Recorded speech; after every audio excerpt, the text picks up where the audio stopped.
Hi everyone, in this video we are going to see about the introduction of a zookeeper. So usually 99% of the people who are coming across this video were studying about the Kafka. So when they were studying about it, saw that there are some multiple brokers into a Kafka cluster and there is something called zookeeper that manages all these brokers. So when they're studying about the Kafka, we usually don't deep dive into the topics of the zookeeper. Okay. We just skim that topic.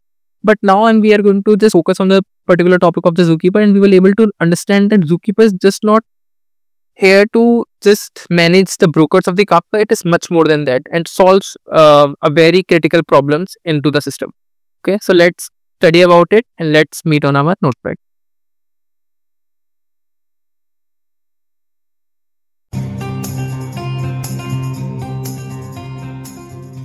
So now let's talk about the zookeeper. It helps in coordinating multiple servers in a cluster.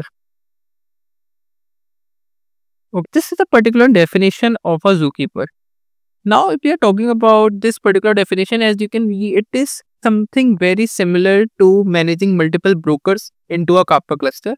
Now, we are just, instead of a multiple brokers, we have written multiple servers. So, it is managing multiple servers. So, now, if we talk about the multiple servers, it means we are talking about a distributed system.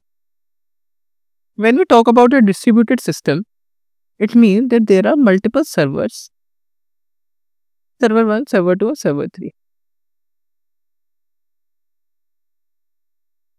Why we are like studying the distributed system? Because it's very important before studying the zookeeper. We should know about the distributed systems and their problems. Okay, that with the help of a zookeeper, we can solve all the problems of the distributed system. So let's understand about these problems. So like distributed systems are the system where there are multiple servers are there. Okay, it is not a singleton system. Okay, with one server there are multiple systems. But with these distributed systems, there are multiple problems are also going to come. First problem is going to be about the coordination. Suppose that there are a resource, like suppose there is a resource XYZ. All the three wants to use a particular resource. S1 also wants that resource, S2 wants that resource, and S3 also wants that resource at the same time. Okay, and these all S1, S2, and S3 are fighting for that particular resource. And the utility of XYZ say that I can only be used by any one of the resource. So there is a fighting going on for that particular resource, and that should not happen into a system. Only one should use that particular resource, and other S2 and S3 either should wait for it or either should close down because S1 is using that particular XYZ node. So that is the coordination that we should manage is when you are using a distributed system. Second is workload. Now understand the workload. There are suppose 600 requests are coming into this distributed system, but S1 is saying that I will take all the 600 requests and S2 and S3 will sit idle. But what we want S1, S2 and S3 to solve 200, 200, 200. Each of them should solve equal number of problems because each of them have the same number of capability.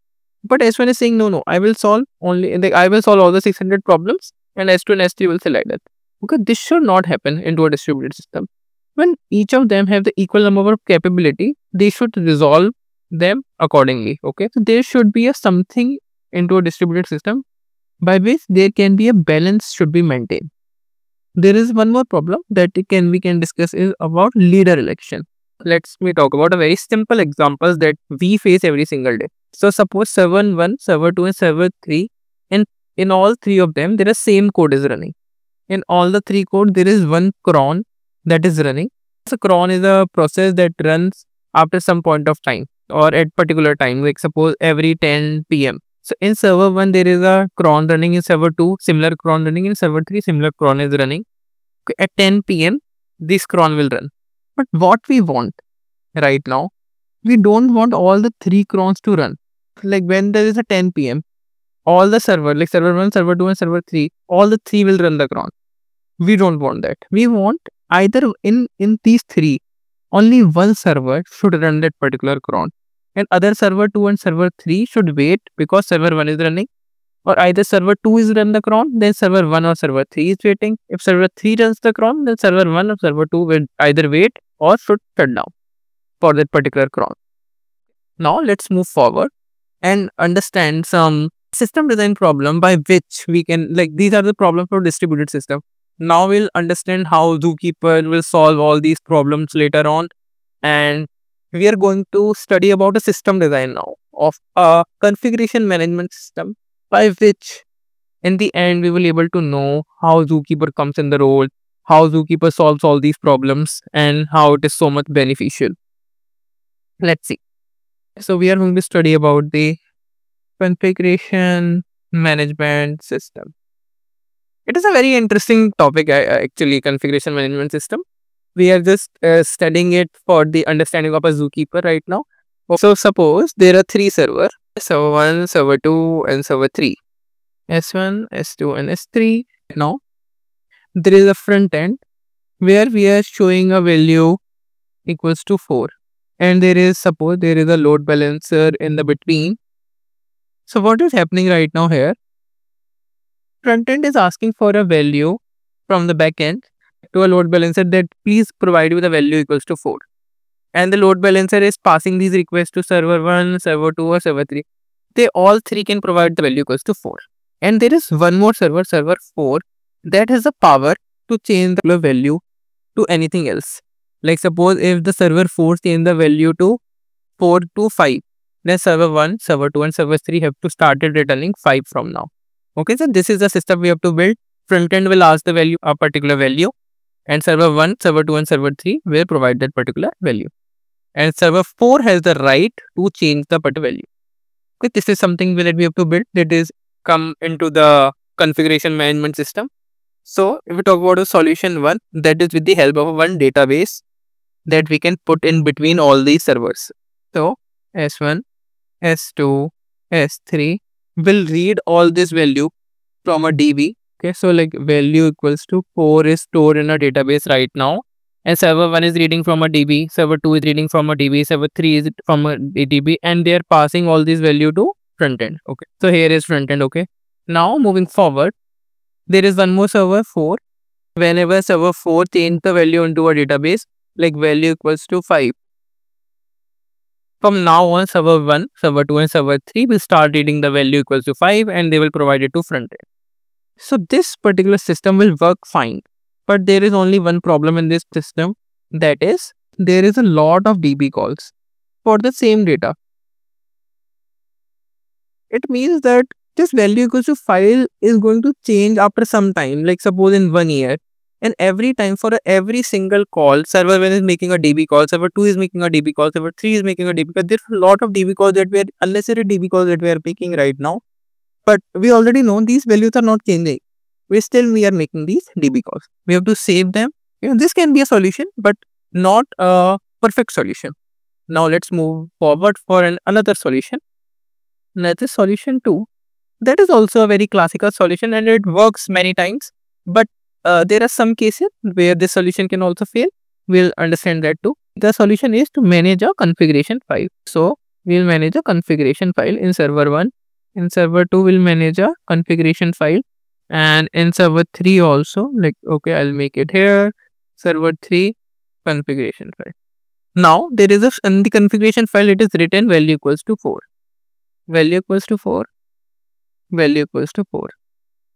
It saves one problem, that we don't have to make a DB call. These servers, server 1, server 2 and server 3 can just provide the value with the help of these configuration. So there is no issues. They are simply providing these value to front end. So first problem is solved, there is no DB calls. But now there is one more challenging process coming where the power to server 4 that it can change these value. Okay, so let's make server 4 also. Server 4. So now what will happen when server 4 wants to change this value? So this can be like, this value can be stored in some sort of a database, or maybe it is stored in some configuration file for server 4. Anything can happen for the server 4, like this value is stored somewhere for the server 4. And whenever server 4 perform that action, okay, so suppose it value stores in a database. So value equals to 4 equals stored in our database, and server 4 change it to 5. So what we can make? We can make a DB trigger. So what will happen? A DB trigger will work and it will change the value in server 1, server 2 and server 3. First solution, it can be DB trigger. Second solution, if it is in a config file. So you studied one topic in like a Java. It is about the Spring buses, or we can also use, there is a topic of a Git webhook. So like you can study about them and you can also use. Then there is a change in a value. You can also like post, there is a webhook that you can send to server 1, server 2 and server 3. So we can say it's a DB trigger. It can be a solution of a webhook, okay, that you can use. But not talk about, like, there is a small problem in this whole scenario. The scenario is when the server 4 is changing that value, at the time server 1 is down. So what will happen? The updates will happen to server 3 and server 2, but the server 1 is down. So in the server 1, the config value is still going to be 4. The value will not change to 5. In the server 3, it will be 5. In server 2, it will be 5. But in the server 1, it is going to be 4. And when the server 1 is going to be coming up again, the value it is going to return is going to be 4. Because webhook is going to be run one time, okay. There is some problems that we have discussed.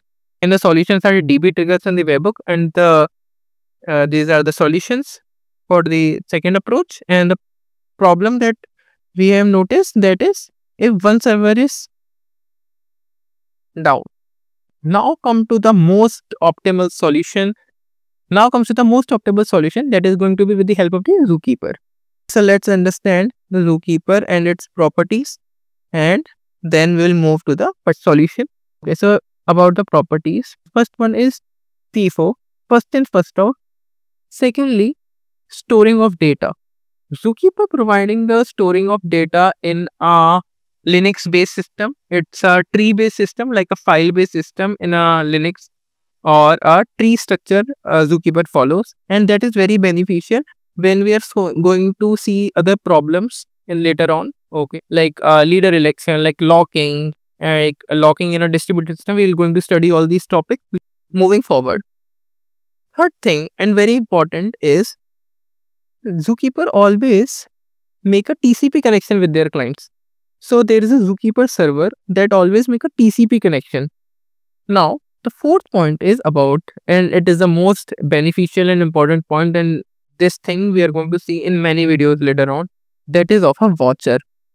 Watcher means there is a callback anytime there is a change in a Zookeeper. The Zookeeper provides this functionality to provide a callback when there is a change into a Zookeeper property. And let's see how to solve this particular configuration management system with the help of these properties. And so let's see how the Zookeeper is going to solve this configuration management system property problem.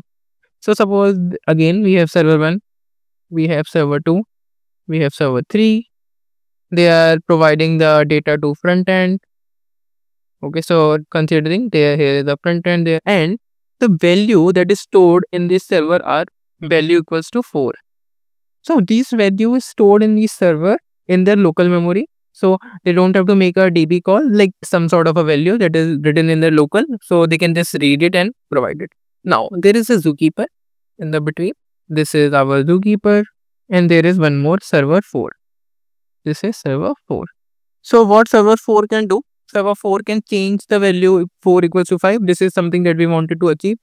So there is, what we'll do, we'll make a particular node in a Zookeeper, or we just have to understand it. So suppose we'll just simply understand it for a while, that there is some value written in a Zookeeper. Okay, value equals to 4. This is not how Zookeeper actually works. We are just understanding it. There is some value equals to 4 written into a Zookeeper. So there is a TCP connection between server 4 and Zookeeper, as we have studied that Zookeeper always make a TCP connection. So as server 4 will change a value from 4 equals to 5. So value, like, it will send a request for Zookeeper to change the value. The value will be changed from 4 to 5. So in the server 4, there is one Zookeeper client. In this server 1, there is also a Zookeeper client. In this server 2, there is also a Zookeeper client. In the server 3, there is also a Zookeeper client. And now there is a TCP connection established between all these three. Okay, between the Zookeepers, between the server 1, server 2, and server 3, and server 4 is also connected to a Zookeeper. Now what will happen? As server 4 change the value equals to 5, Watcher will become activate, and this value equals to 5. They will send a callback to server 1, server 2, and server 3. As they will send a callback, the value in the server 1 will change, value in server 2 will change, and value in the server 3 will change. This is how Zookeeper is going to change the value. Okay, let me explain it one more time. As server 4 will change the value into a Zookeeper, value from 4 to value to 5.